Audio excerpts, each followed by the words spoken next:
অভি যখন ছুটিকে বাড়িতে নিয়ে আসে তখন পরিবারের সদস্যরা, বিশেষ করে ঠাম্মি স্বর্ণলতা রায়, এই সম্পর্ক মেনে নিতে অস্বীকার করেন। অভি স্পষ্ট জানিয়ে দেয় যে ছুটি তার স্ত্রী এবং তাকে সম্মান দিতে হবে। পরিবারের অন্যান্য সদস্যরা এই পরিস্থিতি নিয়ে বিদ্রূপ ও সমালোচনা করতে থাকে, যা বাড়ির পরিবেশকে আরও জটিল করে তোলে।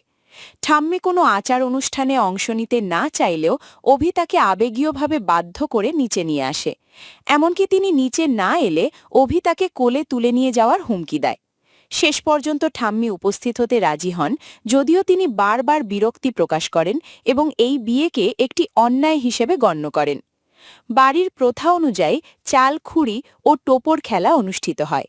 ছুটি কোনো শব্দ না করে চাল ও কড়ি ঢালার পরীক্ষায় সফল হয়, যা তার ধৈর্য ও যত্নের পরিচয় দেয়।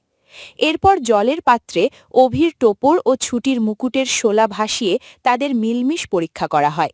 শুরুতে শোলা দুটি আলাদা হয়ে গেলেও শেষ পর্যন্ত তারা পাশাপাশি অবস্থান করে, যা তাদের সম্পর্কের একটি ইতিবাচক কিন্তু অনিশ্চিত ভবিষ্যতের ইঙ্গিত দেয়।